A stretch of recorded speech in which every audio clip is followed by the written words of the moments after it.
Good morning students. जैसे मैंने आपको एड्रेनल ग्लैंड्स पढ़ाया था, बट उसमें क्या था कि कुछ बच्चों को समझ नहीं आया ऑनलाइन क्लासेस में। कुछ तक वॉइस पहुंच पाई मेरी, कुछ तक नहीं पहुंच पाई। तो एक कोशिश और है समझाने की। इधर कॉन्स्टेंटली आप 5 मिनट्स तक ध्यान से सुनिएगा। पोजीशन सबसे पहले हमें देखनी है एड्रेनल ग्लैंड की। किडनीज के ऊपर प्रेजेंट होते हैं एड्रेनल ग्लैंड, क्योंकि हमारी बॉडी में one pair of kidney present है, मतलब 2 किडनीज प्रेजेंट है। It means 1 pair of adrenal gland present होंगे, मतलब 2 एड्रेनल ग्लैंड हमारी बॉडी के अंदर प्रेजेंट है। क्योंकि हम ऊपर वाली पोजीशन को क्या कहते हैं, anterior position. It means adrenal gland जो है वो कहाँ है, एंटीरियरली प्रेजेंट है किडनीज के ऊपर। क्लियर। अब अगर हम देखें इसका ट्रांसवर्स सेक्शन, अगर हम इसका टीएस देखें तो इसको टीएस में देखेंगे तो हमें कुछ इस टाइप की स्ट्रक्चर दिखाई देगी, ट्रायंगुलर शेप की। ठीक है। तो एड्रेनल ग्लैंड के क्या है, हमारे 2 रीजन्स होते हैं। Central one is known as medulla and outer one is known as cortex. Cortex जो है वो 3 लेयर से मिलकर बना हुआ है, G, F and R. Glomerularis, fasciculata and third one is reticularis. जो ये 3 लेयर्स है हमारी कोटेक्स रीजन की, इन्हें हम कहते हैं, इसको आप याद कर सकते हो GFR से, शॉर्ट फॉर्म है, क्योंकि ये हम ऑलरेडी किडनीज में भी पढ़ चुके हैं। किडनीज के अंदर हमने ग्लोमेरुलर फिल्ट्रेशन रेट पढ़ा था, जिसको हमने GFR के नाम से कहा था। सिमिलरली आउटसाइड टू इनसाइड जो है, आपको इसको रिमेंबर कर सकते हो, glomerularis, fasciculata and reticularis, which is in short we can say GFR। ठीक है। ईच लेयर जो है कोटेक्स की, वो क्या करती है, अपना अपना हार्मोन रिलीज करती है। इन्होंने अपना काम डिवाइड किया हुआ है, डिवीजन ऑफ लेबर है। मीन्स ग्लोमेरुलरिस क्या करेगी, मिनरल कोर्टिकोइड हार्मोन रिलीज करती है। फेसिकुलेटा कौन सा रिलीज करती है, ग्लूकोकोर्टिकोइड। एंड रेटिकुलरिस जो अंदर वाली लेयर है, बिल्कुल अंदर वाली, वो कौन से हार्मोन रिलीज करती है, सेक्स हार्मोन्स। ठीक है। जो हमारी एनसीईआरटी, क्योंकि हमें एनसीईआरटी के ईच एंड एवरी पॉइंट को ध्यान में रखना है, तो हमारी जो ग्लोमेरुलरिस जो लेयर है, उसने क्या करना है, मिनरल कोर्टिकोइड रिलीज करना है। मिनरल कोर्टिकोइड में भी जो इंपॉर्टेंट है वो है एल्डोस्टिरोन। फेसिकुलेटा में जो ग्लूकोकोर्टिकोइड हमें स्टडी करना है वो है कोर्टिसोल। और सेक्स हार्मोन में कौन सा स्टडी करना है, androgens. These 3 hormones together we called as corticoids. क्या कहेंगे, कोर्टिकोइड्स। ठीक है। अब मैं आपको इसको शॉर्ट फॉर्म में एक बार दिखा रही हूं कि कैसे है। एड्रेनल ग्लैंड जो है, इसके 2 पार्ट्स हैं, 2 रीजन्स हैं। First one is cortex region and second one is medullary region, which is centrally located. And cortex region में हमने क्या कहा, कौन से हार्मोन बनाएंगे, कोर्टिकोइड्स। कोर्टिकोइड्स बनाएंगे। कोर्टिकोइड क्या है, 3 टाइप्स के हैं। अभी हमने देखा mineral corticoid, glucocorticoid and third one is sex hormones. Clear. Medulla में क्या करना है, जो मेड्यूलर रीजन है वो 2 हार्मोन्स बनाती है। एक है nor adrenaline and second one is adrenaline. इन दोनों के मिक्सचर को हम क्या कह देते हैं, टुगेदर भी कह देते हैं कैटिकोलमीन्स। कैटिकोलअमाइंस। ठीक है। कैटिकोलअमाइंस, ये इनको क्यों कहते हैं, अमाइंस आ गया ना पीछे वर्ड, मींस ये अमाइनो एसिड के क्या है, डेरिवेटिव्स हैं। हमने 4 टाइप्स के हार्मोन पढ़े थे, उनमें से हमने एक जो चौथा हार्मोन पढ़ा था वो था अमाइनो एसिड के derivative. These 2 hormones fallen under the category of catecholamines, which is also called as amino acid derivative. अब हम 1 बाय 1 क्या करेंगे, इन तीनों हार्मोन्स के फंक्शंस को स्टडी करेंगे। फर्स्ट है हमारा मिनरल कोर्टिकोइड। क्योंकि मैं आपको अगर नोट्स से पढ़ाऊंगी तो आपको इजी रहेगा समझना, तो आप नोट्स के ईच एंड एवरी पॉइंट को ध्यान में रखिएगा। कोर्टिकोइड में मिनरल कोर्टिकोइड, सबसे पहली बात है कौन इसको सिक्रेट करेगा, अभी हमने देखा कौन सिक्रेट करेगा, ग्लोमेरुलरिस लेयर सिक्रेट करेगी, जो आउटर वंस है वो वाली। ठीक है। ये जो है इस मेटाबॉलिज्म करेगी किसका, मिनरल्स का। जो हम जो भी फूड कंज्यूम कर रहे हैं उसमें जो भी मिनरल्स हम लेंगे, इनटेक करेंगे, उनका जो मेटाबॉलिज्म है वो कौन करेगा, मिनरल कोर्टिकोइड्स। जो कि कौन रिलीज करता है, एड्रेनल ग्लैंड का कोटेक्स रीजन रिलीज करता है। कोटेक्स रीजन का कौन सी लेयर करेगी, रेटिकुलरिस। इंपॉर्टेंट मिनरल कोर्टिकोइड है वो एल्डोस्टिरोन। अब हमें एल्डोस्टिरोन के फंक्शंस को स्टडी करना है। सबसे पहली बात, अगर आपको याद हो तो मैंने आपको जब किडनीज वाला करवाया था कि तो किडनीज के अंदर हमने क्या किया था, ये हमारे पास क्या था, बोमेंस कैप्सूल था। बोमेंस कैप्सूल के बाद जस्ट हमारे क्या शुरू हो गई थी, पीसीटी। पीसीटी के बाद हमारी क्या आ गई थी, जस्ट थोड़ी सा इसका डायमीटर कम होता था, शुरू होता था descending limb of loop of Henley, फिर यू लूप, फिर असेंडिंग लिम्ब।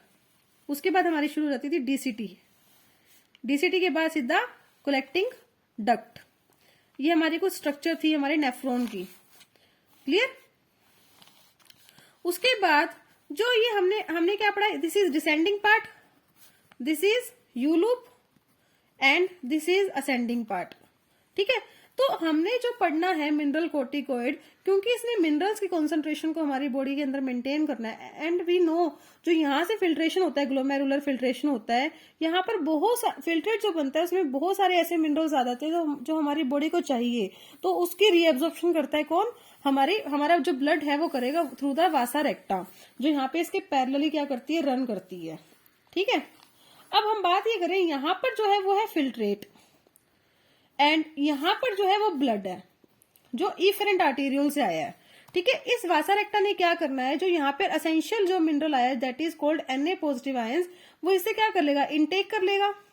कैसे करेगा, जो मिनरल्स कोर्टिकोइड रिलीज किया है एड्रिनल ग्लैंड के कोर्टेक्स रीजन ने, वो इसके रिसेप्टर्स यहाँ पर प्रेजेंट होते हैं असेंडिंग लिम्ब पर।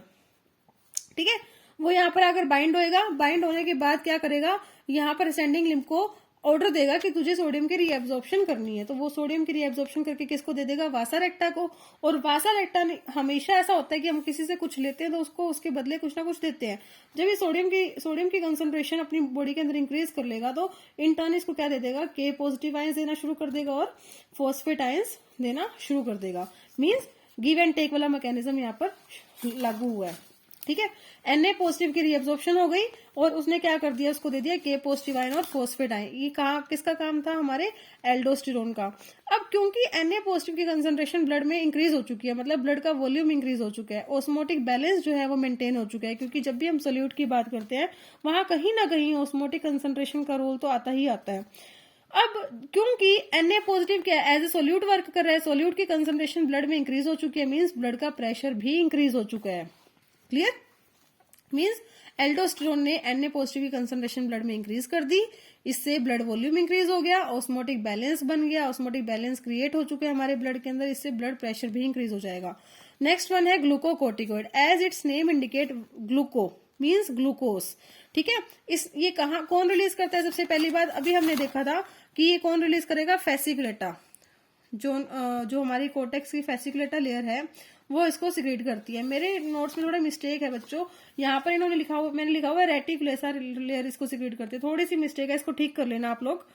और इसका काम क्या है, ग्लूकोज की जो मेटाबॉलिज्म, जो भी हम फूड ले रहे हैं उसमें जो हमने ग्लूकोज लिया है उसको जो मेटाबोलाइज करने का काम है वो ग्लूकोकोर्टिकोइड का है, जो कौन सिक्रेट करता है, एड्रिनल ग्लैंड का कोर्टेक्स रीजन भी कौन सी लेयर सिक्रेट करती है, ये वाली फेसिकुलेटा। ठीक है, जो इंपॉर्टेंट ग्लूकोकोर्टिकोइड है वो है हमारा कोर्टिसोल। अब कोर्टिसोल का फंक्शन क्या है, क्योंकि इसने ग्लूकोज का मेटाबॉलिज्म करना है और हमारी बॉडी में ग्लूकोज का मेटाबॉलिज्म मोस्टली कहाँ होता है, हमारे लीवर में, मींस हिपेटोसाइट्स पर इसके क्या होंगे, रिसेप्टर्स प्रेजेंट होंगे, क्योंकि जो हिपेटो वर्ड है वो मेनली किसके लिए यूज होता है, लीवर के लिए, मेनली क्या होता ही लीवर के लिए है, तो इसके रिसेप्टर्स कहाँ पे प्रेजेंट होंगे, लीवर के ऊपर। इसने क्या करना है, वहां पे ग्लूकोनियोजेनेसिस करनी है। मैंने आपको क्लास में भी समझाया था कि ग्लूकोनियोजेनेसिस क्या होता है, बट आप लोग थोड़े कंफ्यूज ज्यादा हो जाते हो ग्लूकोनियोजेनेसिस में। आपको क्या करना है, आगे दो टर्म्स आएंगी, एक आएगी ग्लूकोनियोजेनेसिस, एक आएगी हमारे पास ग्लाइकोनियोजेनेसिस। दो टर्म्स है हमारे पास, ग्लूकोनियोजेनेसिस मींस ग्लूकोज से रिलेटेड है, ग्लाइकोनियोजेनेसिस मतलब ग्लाइकोजन से रिलेटेड है। ठीक है, this is linked with glucose and this is linked with glycogen. These two terms are used interchangeably. ठीक है, इंटरचेंजेबली इसको यूज कर लेते हैं, बट डिफरेंस है दोनों के अंदर कि आपको आज वो समझना है कि होता क्या डिफरेंस। ग्लूकोनियोजेनेसिस का मीनिंग है formation of glucose from non carbohydratic sources, means हमारी बॉडी को क्या था, ग्लूकोज की डिमांड ज्यादा थी, बट हमने अपनी डाइट में क्या ले लिया, प्रोटीन्स ज्यादा ले लिए, ठीक है, और फैट्स भी ज्यादा ले लिए, बट हमारी बॉडी में ग्लूकोज तो कहीं से आया ही नहीं। तो हमारी बॉडी क्या करती है, एम्फीबोलिक पाथवे के थ्रू एक ऐसा पाथवे यूज कर लेती है जिसमें वो नॉन कार्बोहाइड्रेटिक सोर्सेज से क्या बनाना शुरू कर देती है, ग्लूकोज। कार्बोहाइड्रेट्स के अलावा, मीन्स हमें पता है ये ग्लूकोज बनता कहां से है, कार्बोहाइड्रेट से बनता है। कार्बोहाइड्रेट का जब ब्रेक डाउन होएगा तो क्या बनेगा, ग्लूकोज। अब हमारी बॉडी में हमने कार्बोहाइड्रेट्स तो लिए नहीं डाइट में, अब बॉडी कहीं ना कहीं से तो उसकी कमी को पूरा करेगी, कहां से करेगी, प्रोटीन्स और फैट से।